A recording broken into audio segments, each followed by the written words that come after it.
Namaskar, this is Neha Singh, your online economics teacher. Today we will talk about demonetization. As I mentioned in my previous video that my next video is based on demonetization. Before saying anything else, let me explain you what is demonetization is all about. The term monetization stand as a flow of money in the economy. So definitely when we are adding this D with the monetization, it stand as a stoppage the flow of currency, or the putting the ban in the flow of currency in an economy. In the year of 2016, on the day of 8th November, in the midnight, our honourable prime minister mister Narendra Modi ji ने demonetisation की घोषणा की थी. जितने भी 500 और 1000 rupees के जो करेंसीज लोगों के पास अवेलेबल थे, उन्होंने कहा था उन करेंसीज को आप जल्द से जल्द बैंक में जाके डिपॉजिट कराएं और उसके जगह हमारे दूसरे करेंसीज आपको अवेल किए जाएंगे. तो अल्टीमेटली किस purpose, before if we are adding something or if we are inventing something in our economy or in the market or in this world, definitely उसके पीछे हमारा कुछ ना कुछ रीज़न ज़रूर रहता है. तो डिमोनिटाइजेशन को भी हमारे कंट्री में, हमारे इकोनॉमी में लाने का हमारे करंट गवर्नमेंट का यही मकसद था. उन्होंने कहा था कि बहुत सारा मनी, बहुत सारा पैसा जो हमारे कंट्री में जो चल रहा है, सर्कुलेट है, उसमें से बहुत सारा पैसा ब्लैक मनी है. और इस ब्लैक मनी को पूरी तरह से ख़त्म करने के लिए, जो फेक करेंसीज है, उन चीज़ों को ख़त्म करने के लिए हम लोगों ने डिमोनिटाइजेशन को इंट्रोड्यूस किया था. तो क्या सचमुच ब्लैक मनी हमारे पास आए, या सचमुच ये जो फेक मनी, फेक करेंसीज लोग मार्केट में सर्कुलेट करके रखे हुए हैं, या फिर जो हमारे इकोनॉमी को अफेक्ट कर रहे हैं, क्या सचमुच ऐसा कुछ था या बस ये बनाई हुई कहानियाँ थी?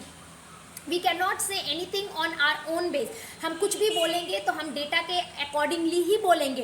तो फिर हमारा reserve bank of India, as I told you what is the reserve bank is all about. So reserve bank of India ने आफ्टर 2 years ऑफ डिमोनिटाइजेशन, उन्होंने फाइनल किया कि 99.3% करेंसी हमारे बैंकों में वापस आ गए. जो ऑलरेडी एज अ 500 और 1000 रुपीज़ के करेंसी के रूप में हमारे मार्केट में सर्कुलेट थे, वो करेंसी हमारे बैंक में 99.3% वापस आए हैं. तो कितने परसेंट मार्केट में रह गए? 0.7% का हिसाब नहीं मिला, बाकी 99.3% का हिसाब हमें मिल चुका है. ये हमारा ऑफिशियल स्टेटमेंट मिला था हमें आरबीआई के थ्रू.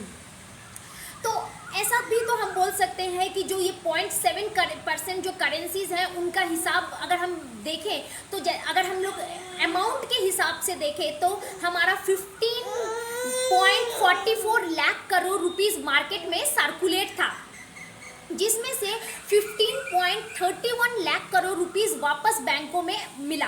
तो ओनली 16,000 करोड़ रुपीस का हमारा कोई हिसाब नहीं हुआ. In out of that 300 crore rupees अभी भी गवर्नमेंट का नेपाल और भूटान के पास है, जो गवर्नमेंट ने अभी तक रिकवर नहीं कर पाया. कुछ पैसे ऐसे थे जो एनआरआईज के पास अवेल हैं, जो वापस देने नहीं आ पाए. कुछ पैसे गरीबों के पास हैं, जो और कुछ इंटरनल एरियाज़ के जो लोग हैं उन लोगों के पास थे, जो बैंक तक पहुंच नहीं पाए किसी भी रीज़न से.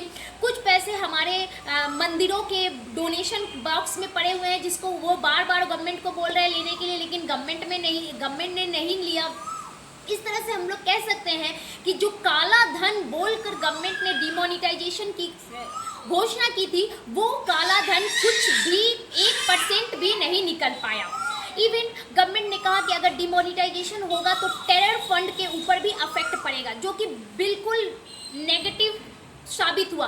Because in the month of November only back to back 3 terror attack हुए. वो रीजंस जिसको बोलकर गवर्नमेंट ने डिमोनिटाइजेशन को इंट्रोड्यूस किया था. अब हम लोग देख लें कि डिमोनिटाइजेशन लगने की वजह से हमारे common people, you and me के ऊपर क्या क्या प्रॉब्लम्स आए और हम लोग ने कैसे इसके साथ डील किया. फर्स्ट ऑफ ऑल, जो फार्मर्स को अगर हम लोग देखें तो उनके लिए ये बहुत ही प्रॉब्लमेटिक सिचुएशन बन गया था. बिकॉज उस समय पैसे की बहुत ज़्यादा क्राइसिस थी, और पैसे की बहुत ज़्यादा क्राइसिस थी. सीड, फर्टिलाइज़र, पेस्टिसाइड, ये सारी जो चीज़ें उन्हें चाहिए थी उनके कृषि के लिए, वो उन्हें मिल नहीं रही थी. इवन जिसकी वजह से हमारे फसलों पे अफेक्ट हुआ। अगेन टोल टैक्स, जो हम लोग के ट्रांसपोर्टेशन की जो मैं बात करूं, टोल टैक्स के लिए वो लोग 500 और 1000 रुपीज़ को एक्सेप्ट नहीं करते थे, जिसकी वजह से ब्रिजों पे लंबी लाइनें लगी रहती थी। तो कुछ ही दिन बाद, डिमोनिटाइजेशन के कुछ दिन बाद, हमारे जो ट्रांसपोर्ट मिनिस्टर थे नितिन गडकरी, उन्होंने एक ऑफिशियल स्टेटमेंट दिया कि टोल टैक्स कुछ दिन के लिए बंद कर दिया जाएगा, जिसकी वजह से जो इनकम रेवेन्यू हम लोग टोल टैक्स के थ्रू नेशनल हाईवेज पे लेते हैं, वो रेवेन्यू हमारा एक तरह से बंद हो गया।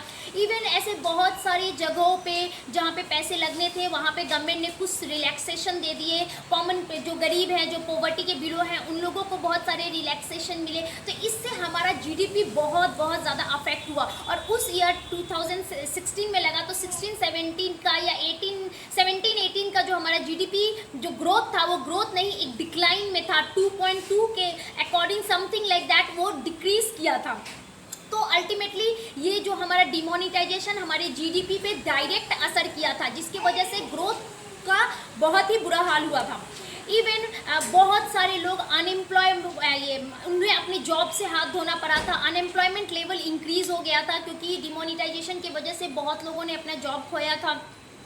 इस तरह से बहुत सारी चीज़ें, बहुत सारे लोग लंबी लाइनें, हमारा जो ऑफिशियल रिकॉर्ड है 150 लोगों की मतलब जान चली गई, क्योंकि बहुत सारे लोग वो लाइन की कतारें, वो क्यू में खड़ा होना वो लोग बर्दाश्त नहीं कर पाए। तो ऐसा बहुत सारी बातें थी जो डिमोनिटाइजेशन के वजह से कॉमन पीपल को फेस करना पड़ा। और जो लोग बहुत ज़्यादा मतलब पैसे वाले थे, उन्हें तो उनका ट्रांजेक्शन तो बहुत ही ईजिली हो जा रहा था बैंकों के थ्रू। तो प्रॉब्लम अगर देखा जाए तो हमारे कॉमन पीपल को ही सहना पड़ा इस डिमोनिटाइजेशन के साथ। तो बेसिकली अगर ऑल टुगेदर हम लोग देखें, या हम लोग अगर एक कंक्लूजन पे आए, तो हमें ये समझ में आता है कि ये demonetisation a kind of disaster for our Indian economy.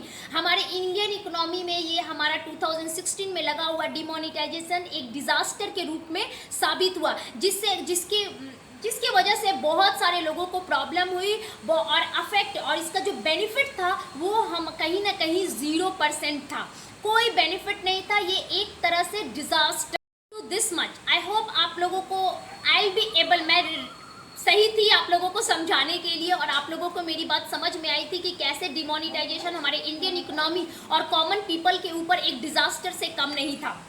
If I did any mistake, please point out. If you want me to explain any topic, please write down in my comment box. I will definitely make it possible for you. And please subscribe my channel, hit the bell icon that you will get the notification for my new arrival.